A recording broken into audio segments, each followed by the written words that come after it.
You're listening to the Back Porch Talk podcast. Danny and Jason had many discussions and debates on the back porch while making pivotal investment moves with assets. That's right, with trading cards. They welcome you to the back porch and right into those discussions about current sports news with a fresh and unique twist. So come on and join us.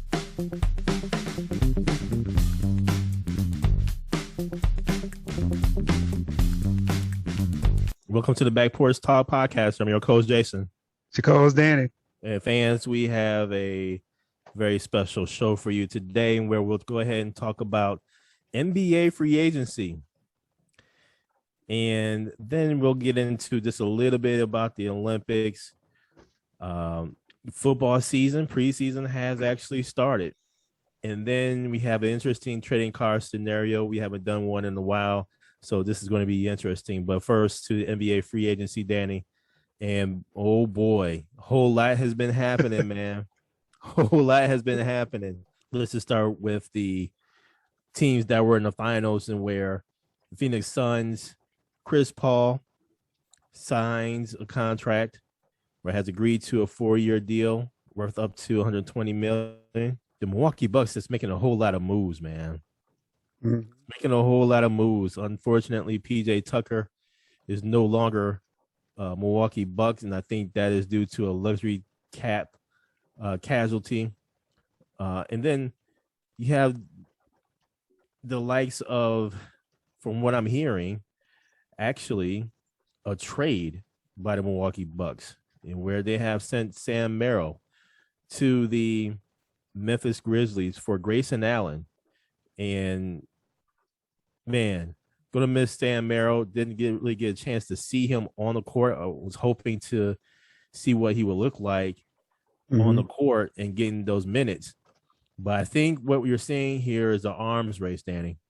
You're seeing an arms race and where the Milwaukee Bucks and John Horst are going for those known players, going for what they know, what they have seen on the court. You can look at some stats, things of that nature, versus an unknown in that of Sam Merrill because he hasn't gotten the necessary minutes and all. Again, this is an arms race. And then we have George Hill coming back to Milwaukee on a 2-year deal. That's going to shore up that bench. Being that we lost PJ Tucker, we have a better three-point shooter, in my opinion. And then ultimately, you have a decent defender in George Hill. And then you have, Rodney Hood coming to the Milwaukee Bucks. I think he's a good wing defender. From an offensive end. I think that bench is really being shored up, Danny. I really do. So this is just really going to be interesting to see how this all works together. But I think the Milwaukee Bucks are actually better than what they were when they had this championship run. What say you? Yeah, Jason. George Hill was someone, I wanted back last year and was hoping he would get bought out even at the trade deadline when he ended up going to the Sixers. So like George Hill, off the court especially too, because he's very active in the community. So that's a plus all around there. You bring back Bobby Portis. I thought he would get more money, and he may have been offered more money, but he decided to come back on a reduced deal from what I thought he would get out in the open market. So you can't go wrong there. And they did lose Brent Forbes, but honestly, what they did in the offseason so far here replaces what Brent Forbes brought to the table. So I think they're good there from the free agent market. Yeah, and I think really Grayson Allen is that Brent Forbes replacement, if you will. Heck, I can even just honestly see George Hill being that replacement. So I think there's a good combination from a replacement standpoint there as well. So the Milwaukee Bucks, man, they have done some interesting moves. I think they have actually become a little bit better, and where they can have several combinations coming off of the bench. So just as we were talking about the bench mob, man, this might be bench mob 2.0 and everything, man. This is just Very interesting, to say the least. And Danny, the Milwaukee Bucks also agreed to a 1-year contract with former Boston Celtics for Semi Ajulier. And I think he adds a little bit more from a defensive side, if you will. Mm-hmm. I think the Bucks have gotten maybe even a little stronger defensively. And I think they're going to need that because this is truly an arms race, especially when you talk about what's happening in the Eastern Conference. The Brooklyn Nets have restocked and retooled their roster. And so this is going to be interesting, man. I mean, you have reports about Kevin Durant signing or potentially signing an extension for 4 years, $198 million, man. Mm-hmm. So you got a lot happening over in Brooklyn. Yep. I believe Patty Mills. Yep. Signed with Brooklyn. So you got some additional shooting coming off the bench there. And Danny, with the Brooklyn Nets, just a couple of things here. So you have Blake Griffin coming back to the Brooklyn Nets on a 1-year deal. Unfortunately for them, Spencer Dinwiddie decided to part ways, going to Washington Wizards. And Jeff Green parted ways. So this is just going to be really interesting in terms of how, honestly, the Eastern Conference is going to stack up, man. The Eastern Conference has gotten a lot tougher. And Danny, Miami just has gone ballistic, man. Rouse has done it again. Look, they have gotten Kyle Lowry. They ended up snatching PJ Tucker from us. Markieff Morris. They re-signed the likes of Jimmy Butler, Duncan Robinson, Victor Oladipo, coming off an injury. They have re-signed him. Dwayne Dedman, where there's some size there, and Dedman actually have given us a lot of problems, actually. So that's actually a very key signing, especially when you talk about having some size there. And so, yeah, they did lose Kendrick Nunn. Kendrick Nunn is going to the Los Angeles Lakers, where the Lake Show has, man, they have totally stacked the chips in LA. I mean, come on, man. Whatever happened to the competition, man? God, dog. I mean, you got to get all the players. I mean, they got also Trevor Ariza. Yep. I mean, come on, man. I guess how much help do you really need? I mean, and this is going to the Lakers, man. This is going to the Lakers. I'm just saying. Look, Lakers, you done got Westbrook. As I mentioned, Kendrick Nunn. You ended up getting Malik Monk. You done got Melo, Trevor Ariza. You went ahead and got Wayne Ellington, Dwight Howard, Kent Bazemore. I mean, come on, man. They had no choice. Re-signed Taylor Horton Tucker. Yep. I mean, I guess here again, my question is, whatever happened to drafting and developing, man? Like, I don't even know who Jason they drafted. Kyle Kuzma's gone. They done traded Brandon Ingram. Yep. Hey, LeBron's on the clock right now. So, and based on that performance last year, where they had their bench was terrible, and they just need some more. They needed upgrades. Granted, this is an older team, so who knows how much some of these dudes have left in the tank, right? But it's showing to me that they have a 2-year window before LeBron possibly retires. So they're going for it. And a lot of these dudes took a discount to come to LA. It wasn't like they paid some absorbent contract or these crazy contracts. A lot of these are cheap contracts. And I think some of the sneaky steals were Kent Bazemore, Wayne Ellington, because they can shoot threes. They need space. When they made that Westbrook trade, I was like, what were they thinking? Because Westbrook does not space the floor. Westbrook is ball dominant. Westbrook cannot shoot.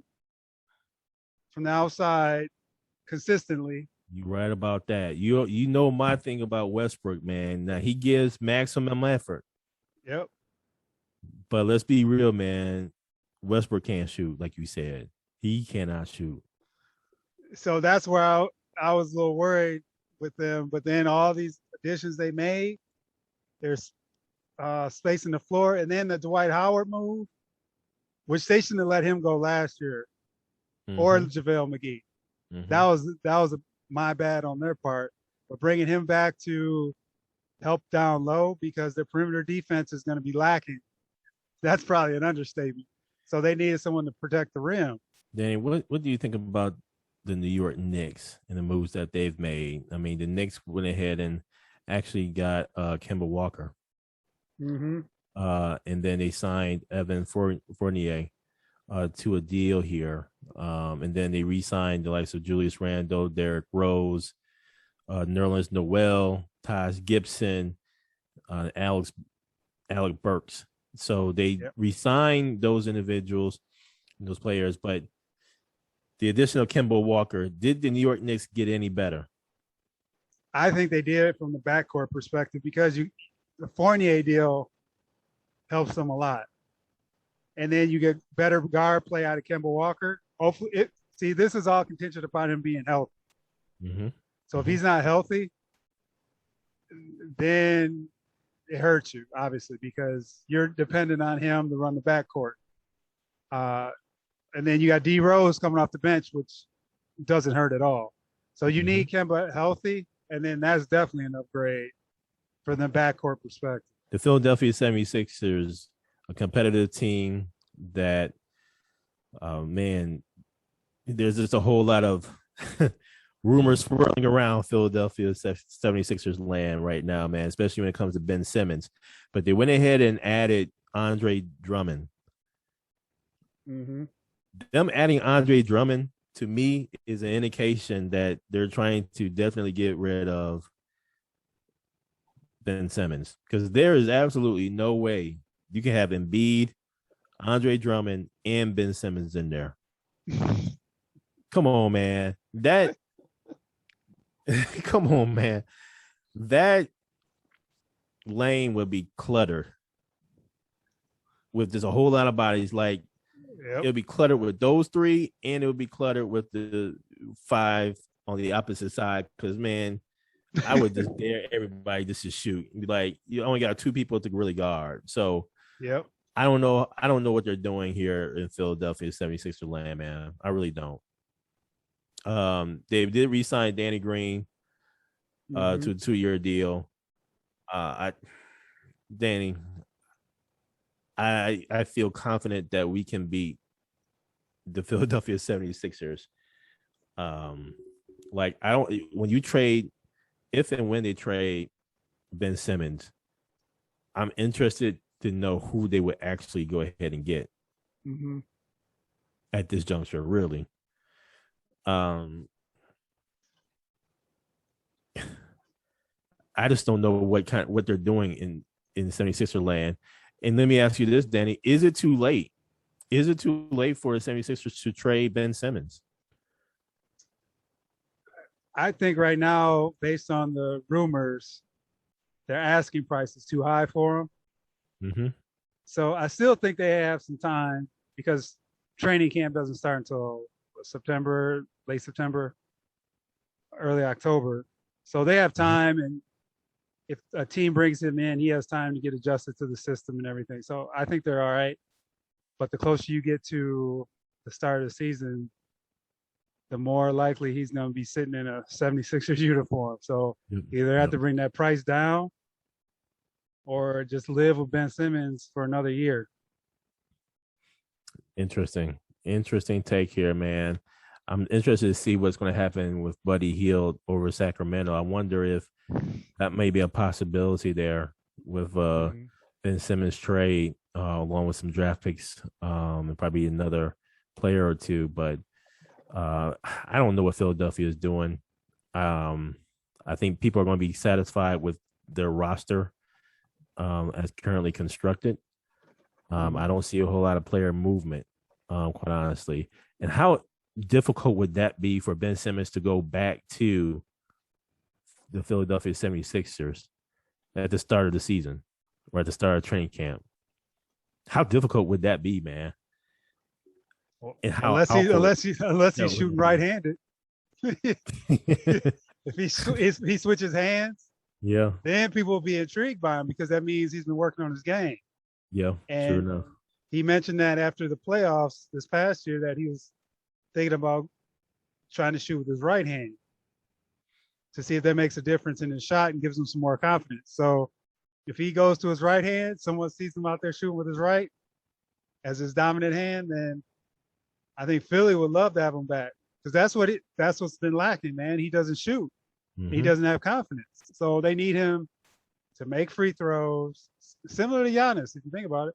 Make free throws, make that mid-range shot, be confident in your shot. So people at least have to respect you and not just sit in the lane and wait for you to come in and charge or draw a blocking foul, whatever the case may be. Mm-hmm. And now to a little NFL news. The NFL preseason between the Dallas Cowboys and the Pittsburgh Steelers actually kicked off during the Hall of Fame game, and where this weekend you have those being inducted into the Hall of Fame. And quite interesting. I mean, Danny, I'm just going to be real, man. I didn't watch this game. I did not watch this game. For me personally, it takes me a moment to get into the NFL mode. Mm-hmm. After coming off of an NBA season, after seeing the popping of bottles, especially for our Milwaukee Bucks, I'm still kind of on that high, the natural high, the champagne high of popping bottles, man. I just, look, man, we've been waiting 50 years. We've been waiting all our lives for this chance to pop bottles. And so getting into the NFL right now, it just hasn't been, it's preseason.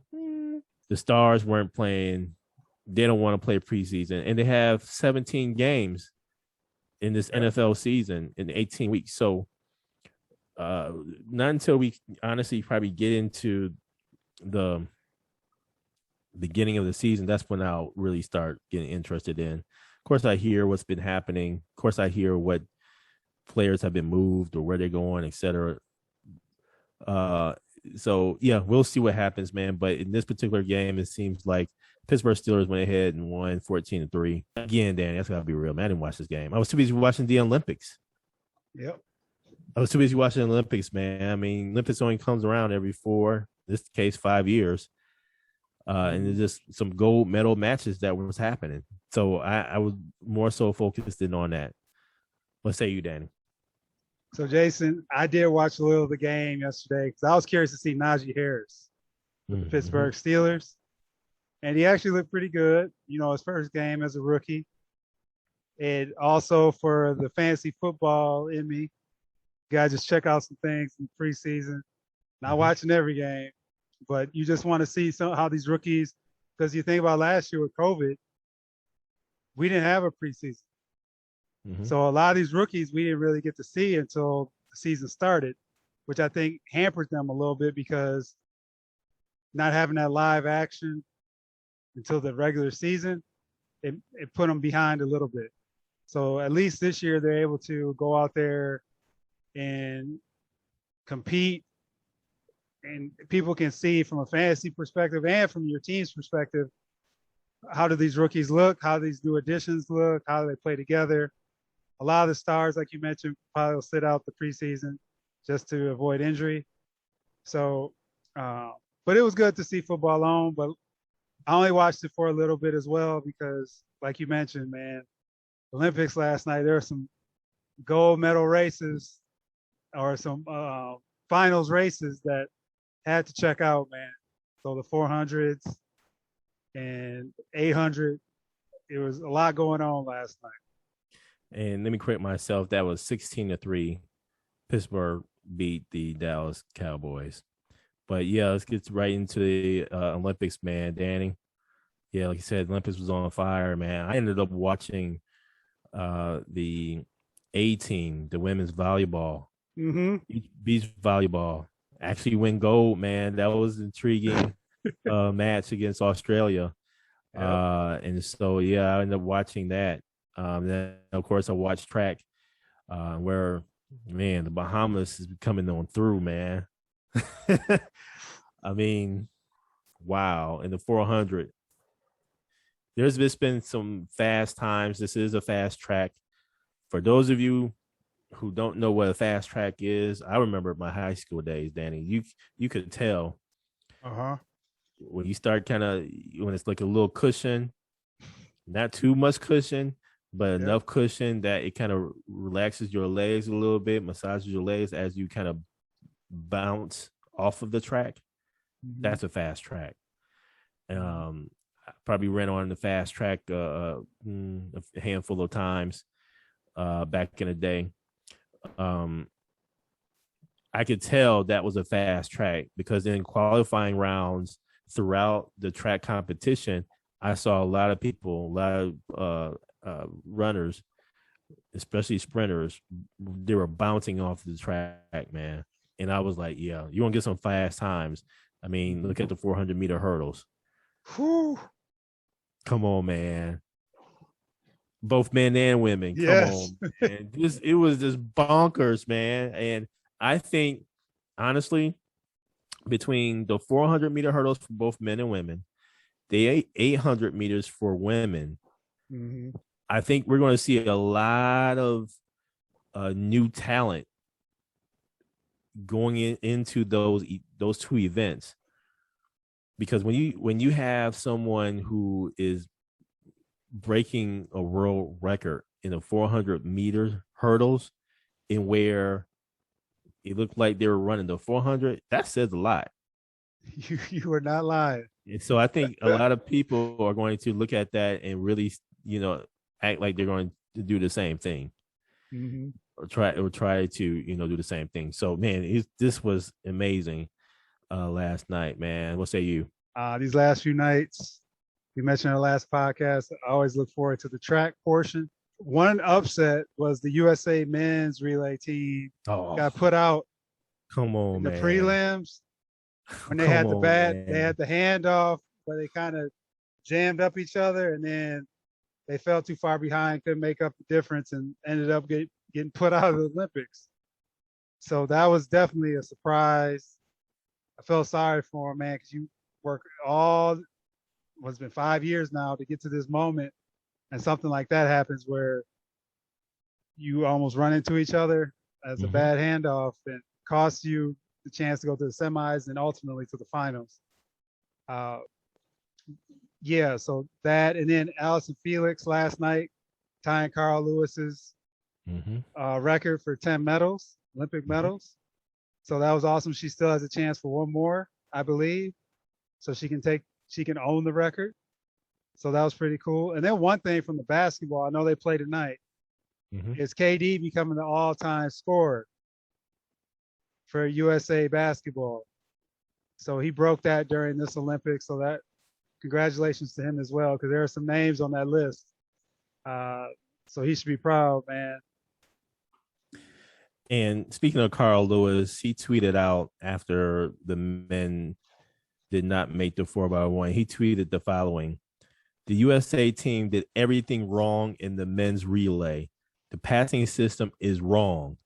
Athletes running the wrong legs, and it was clear that there was no leadership. It was a total embarrassment and completely unacceptable for a USA team to look worse than the AAU kids I saw. I to agree. I have to agree with Carl Lewis. I have to agree with him, man. Look, man, I ran the 4x1 as well in high school, and you have to have the right individuals running the right legs, especially the third runner going around the curve. You have to have some curve runners on this team. The curve runners is a special runner. It's a very special runner, man. Yep. Especially going into the anchor leg. So, in the passing of the baton, come on, man. I mean, many teams, honestly, 4x1, they work together throughout the course of a season. Mm-hmm. So it's the same individuals working throughout the course of the season, so that way they can perfect them passing the baton off to one person to the other. Yep. We don't have that. It's like we're piecemealing or piecing together a team at the last minute. So they're going to have to rectify that. Honestly, I can see Carl Lewis stepping in and being like, okay, let me go ahead and at least do this, coach this 4x1 with the baton passing, because, man, it never fails, man. There's always something wrong in a major competition when it comes to men's 4x1. Yep. The baton is always either on the ground, there's not a clean handoff or a clean pass. It's always something wrong. So, yeah, I agree with Carl Lewis. Something's got to be done here. So, Danny, now we have an interesting trading card scenario. Who we got? So, Jason, we are going with Dalvin Cook's 2017 Panini rookie card for Alvin Kamara's 2017 Panini rookie card. Couple quick bios. Dalvin Cook was a second-round pick out of Florida State by the Minnesota Vikings back in 2017.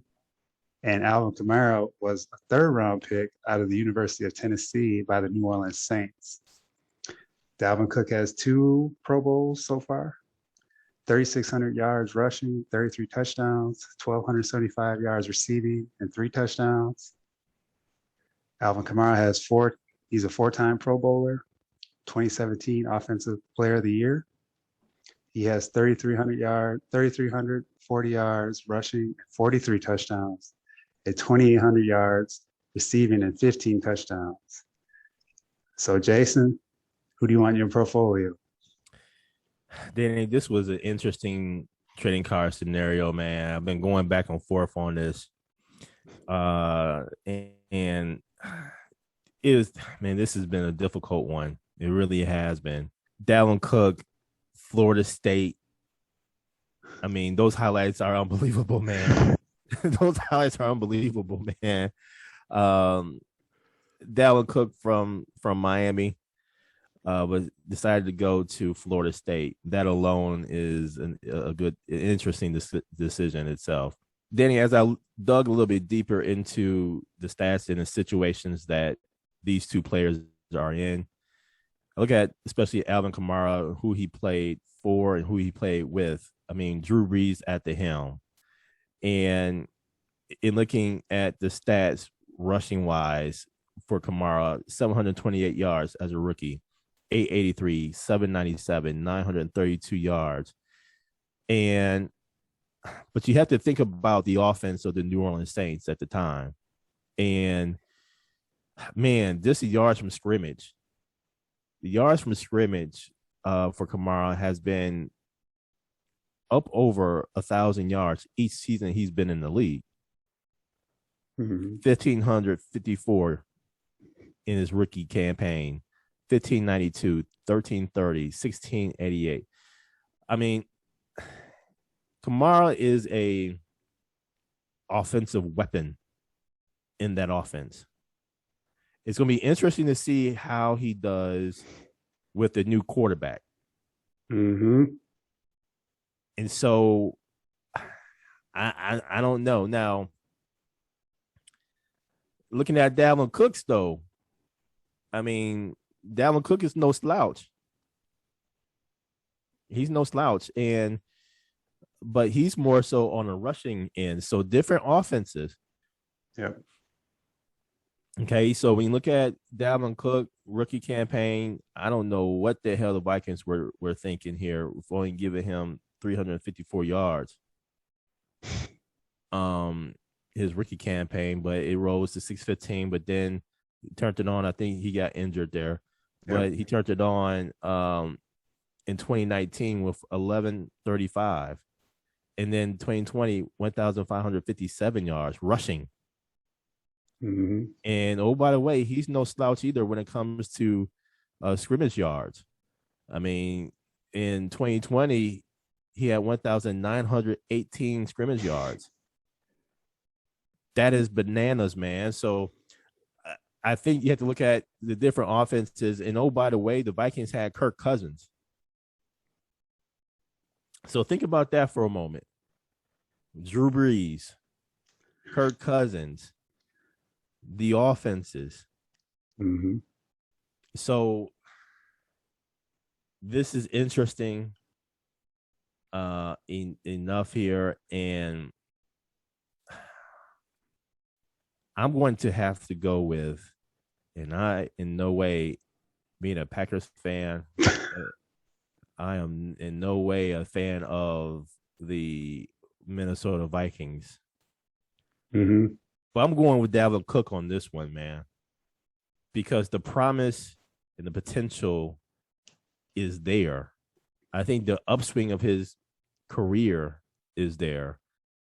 I think as long as Alvin Kamara stays with the New Orleans Saints, and we don't know about their quarterback situation, I think we may see a little drop off there. So with that, I'm going with Dalvin Cook. Who you got, Danny? Well, Jason, you hit on some of the points I was going to mention, but you look at Dalvin Cook, he's more of a blue collar running back. Mm-hmm. Even though he's small in stature, he reminds me a little bit of Walter Payton in a way. Mm-hmm. He has that, he try to run you over, but he's real shifty, he's real quick.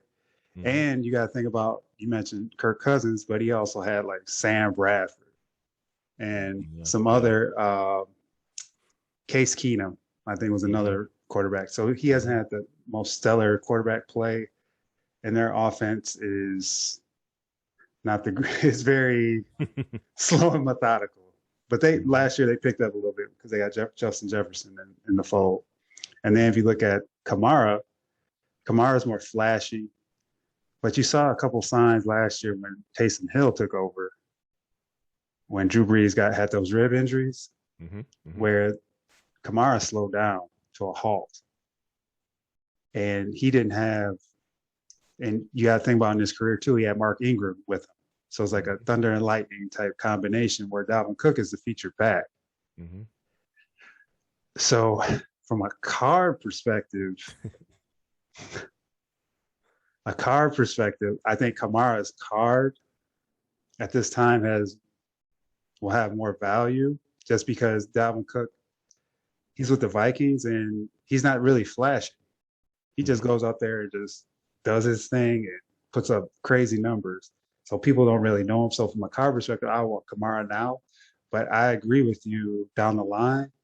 If Cook can stay healthy, I think Cook has a better trajectory because he's been in this role now and he's just going to flourish because they're going to continue to feature him as long as he doesn't get hurt.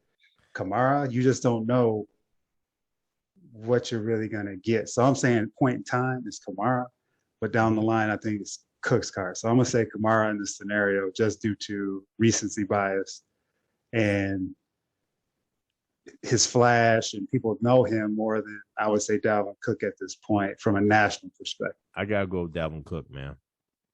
Yeah.